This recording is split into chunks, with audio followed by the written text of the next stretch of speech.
Our next and final speaker is Mr. Sana Jatta, who represents the international development partners, and we hope he will actually reflect on the public-private partnership and agribusiness development initiatives, his reflections in the country and from Africa perspective as well. Your Excellencies Meles, Mandefo, Gilbert Johannes, ladies and gentlemen, good morning to you all.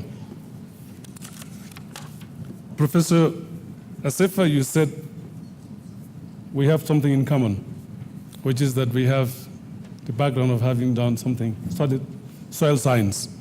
Unfortunately for me, after having spent more than 30 years in development and management of development processes, I must go back to your school again, because maybe you, as being a professor, you still maintain your expertise in soil science. I have lost most of it now. But allow me to say, first of all, thank you very much, Honorable Meles. When you came to visit IFAD and you visited our Vice President and you invited us to be here, we are very, very happy to be here today. And you invited our President, President Kanayo Wanze, who just won the Africa Food Prize, the first Africa Food Prize, because of the investments that he himself has done, but also what IFAD has been doing in the agricultural sector in Africa. He could not come himself, but our president used to say, development is not something that you do for people or to people. Development is what people do for themselves. Ethiopia is leading in this. This is why we are very proud. Ethiopia is leading, that they are developing themselves. They are leading the pack, which is why IFAD is very proud to be associated with this endeavor that you have launched, leading to the rural transformation in Ethiopia. But before I go into my full speech, actually by coincidence, I'm really very happy that I'm following the gentleman from China, because in my last functions in the Asia-Pacific region, where I spent 14 years of my career, I used to be the country program manager, the director for the China program for 3 years. And one of the things I was used to do every year was to invite people from Africa, Asia, and Latin America to come to China for 5 days. 2 days of exchange of professional knowledge, and 3 days of field visit to go to different parts of China. And I remember taking one of them in one time, delegations to an agricultural industrial park in China, where a pumpkin, the pumpkin was as big as that. And just what you said about using agricultural industrial parks to actually transform and share knowledge and technology came to my mind when you mentioned that. But I want to give 2 messages to the audience today. The first message is that the private sector, domestic and international, is the backbone of Africa's sustainable rural transformation, notably rural transformation. And I'm very happy to say that all of the honorable ministers who spoke before recognized here today that the first component of a private sector is actually the farmers themselves. And I would say even the small farmer themselves. We know that investing in African agriculture has long been considered as risky. It's a risky business. IFAD, the International Fund for Agricultural Development, which is the unique agency of the UN on one hand, and on the other is the only international finance institution of the UN. Our strength is actually de-risking that investments. And we have been trying to put in place over several years now the tools that can de-risking mechanism. How would you do that? The first step is BIC. B-I-C, that means blending. The second is incentive, and the C is complementarity. In blending, we will use our comparative advantage of building the capacity of the smallholders and encouraging, training them, bringing them together to make them attractive partners for the other partners in the value chain. And we bring in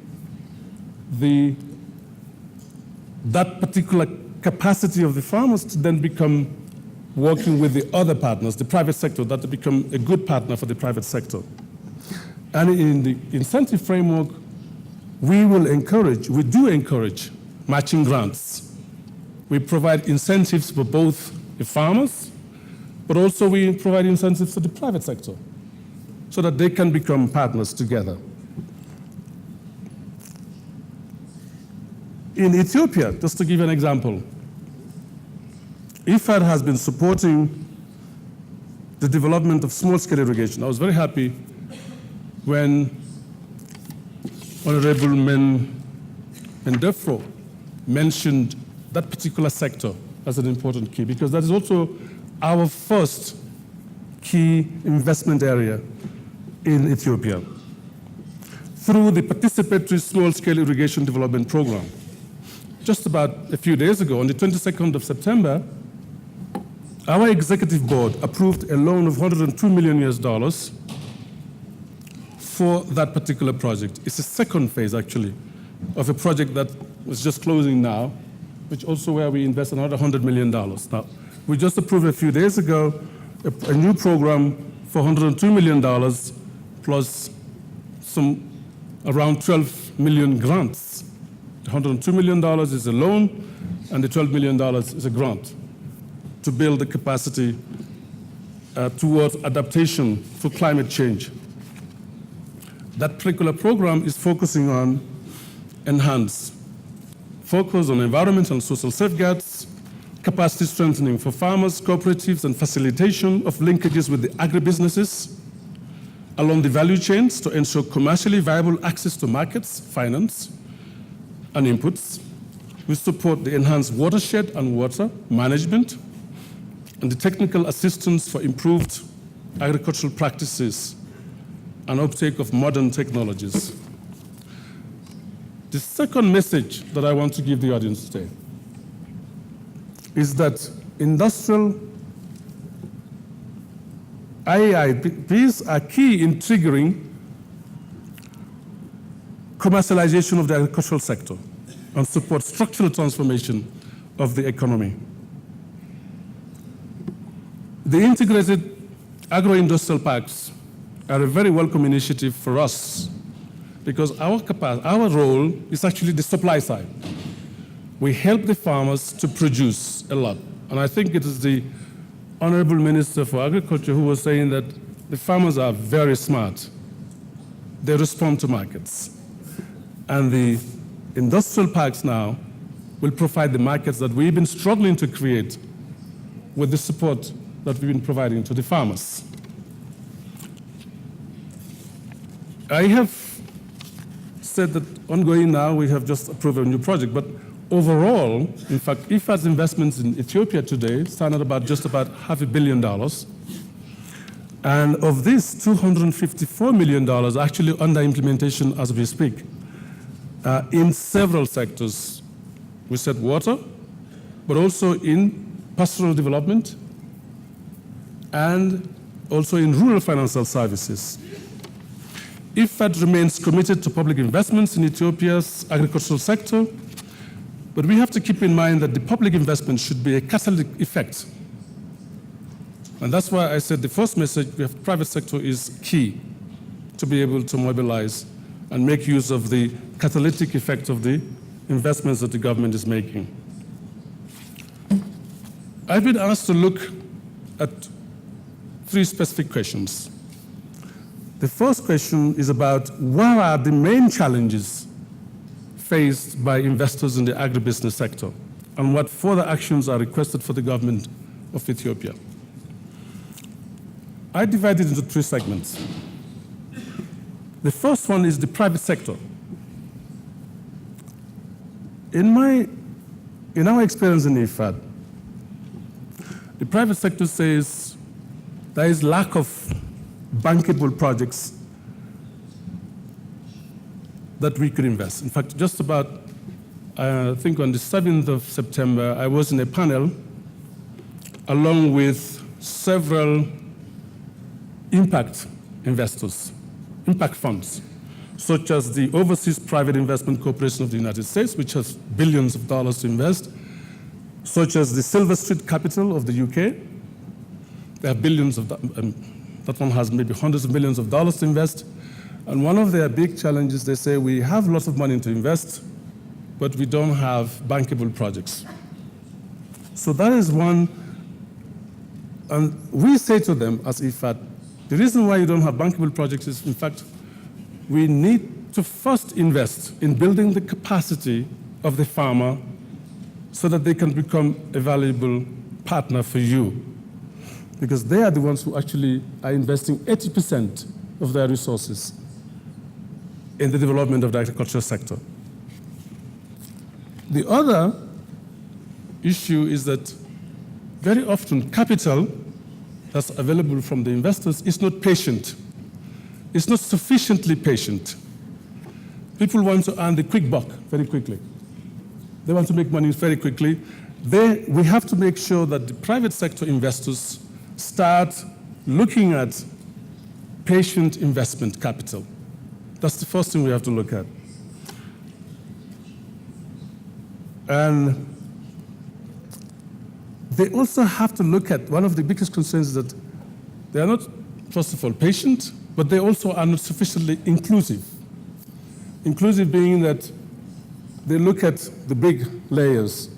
They are not sufficiently looking at the smaller players, and they're not making compromises. And this is why IFAD and the governments come in. We need to be able to build that inclusiveness into the investment capitals that is being brought to bear.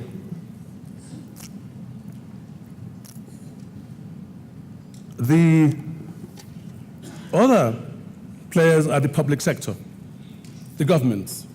The question why there are challenges is that the investment climate in most of our countries in Africa is not conducive for the private sector investments. That's one big concern that we have. Are we enabling the business of agriculture sufficiently in Africa? I think Ethiopia is doing a lot, but there are many other countries which are way behind in that. So that's one of the challenges that investors face, at least in the African continent. The other is looking at it from the producer's side point of view. The problem is that the producer is absent for most of the time. They are absent from the table. We in IFAD, we have looked at what we call the smallholder pyramid. If you look at the bottom of that pyramid, you have a lot of subsistence farmers. They are not entering the market. I think one of the honorable ministers mentioned that. The only thing you can do for them is actually asset transfers. But just above them, you also have the next layer, which is also quite a lot of commercialized smallholders in very loose value chains. Above those ones are the commercialized smallholders in more tight value chains. So we're hoping that the industrial parks will start building into that value chains which are more tight, so that the small farmer can start playing their role, and they can be sitting on the table with the resources and the capacities that they have. Given the high degree of interdependence between all these actors along these value chains. The challenges that are faced by the smallholders are an impact on investors in agri-processing. So, as I'm saying, we have to be able to address all of these different parameters.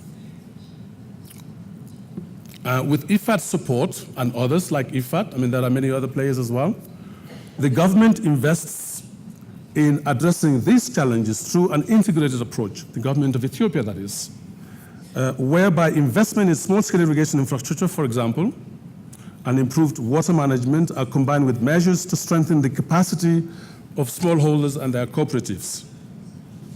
Similar partnerships between the public sector, the private sector, and private producers have been implemented successfully in many countries worldwide that IFAD support as well.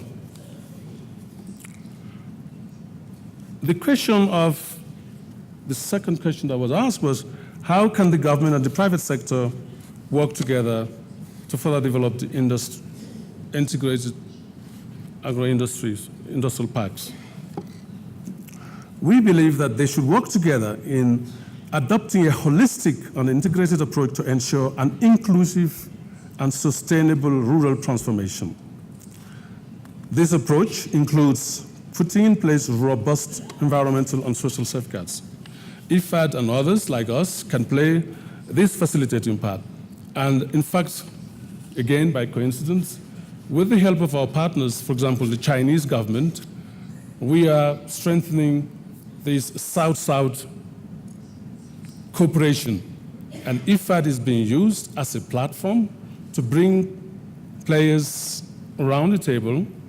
Again, in one of my tasks, just given a bit of an anecdote, you know, Xinjiang province in China is very similar to San Juan province in Argentina.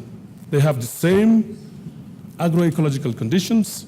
They have the same agricultural products, very similar. I had the privilege of visiting those two provinces, and one of the things that IFAD was able to do was actually to bring San Juan and Xinjiang to be twinned together, to meet at IFAD so that they can be able to co-invest. The private sectors, for example, the wine industry in both provinces is about the same. So that's one of the things that IFAD can play in building bridging these gaps between the investors. Lastly, the last question I have was, what are the lessons that can be learned from large-scale agribusiness in the region? I give you two examples that I've seen. Ethiopia is known for exporting floriculture out of Africa. It's a good example of large-scale investments. The total of $550 million of exports in 2016 is foreseen in floriculture from Ethiopia, whereas it was less than 1 million about 2001. So in about 10 years, I don't know how many times we have doubled. How did it happen? What are the success factors of that large-scale investment? The first is that the Ethiopian horticulture producers and exporters actively manage the sector themselves. They manage that sector. They're allowed to manage it. The second is that the strong government support from the Ethiopian government in infrastructure and logistics, in access to land, in provision of long-term credit, and in attracting both domestic and foreign investors. And it worked. This has been able to increase the domestic and foreign investments in that sector. That was able to guide the going forward in that particular investment. Another example is Kenya, where exporting horticultural products out of Africa is known for. Kenya, that's today, in 2014, they estimate that they were able to export something like 97 billion Kenyan shillings of exports of horticultural products, where it was about 21 billion in 2000. So I don't know how many times it tripled to move. I'm just about to finish now. And why did that work? What are the factors that made it work as well in the case of China, in the case of, Kenya? First, there was a strong foreign investor on one hand, and the partners in Kenya to develop and nurture and drive that particular sector. So again, the government gave them the space to partner and work together effectively. That's one way. The other factor was that the private sector capacity, it was able to adapt to the changing economic conditions. The private sector was agile, if you like. You have to be sufficiently agile to capitalize on the environments as they develop. If you're too rigid and focused, you will be stuck very quickly in our continent because you need to be adaptive. The other is that contract farming models were developed that was able to assure consistency of supply that the private sector needed with security. And finally, there was the political will to support smallholder agricultural sector.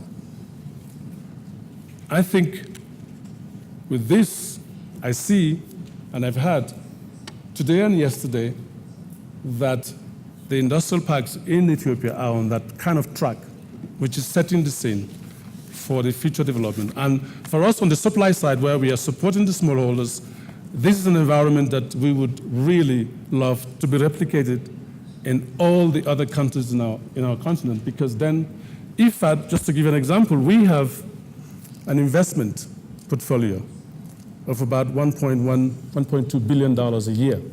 And of this, our executive board forces us that half of it must be spent in Africa. But the capacity to absorb in Africa is not yet so strong. But with this kind of partnerships between the private sector and the public sector, we are hoping that we could add even more of that $1.1 billion to come to Africa for investment, where, as I was saying, we will be able to create this de-risking mechanism where the private sector and the governments and their partners can play a better role. Thank you very much.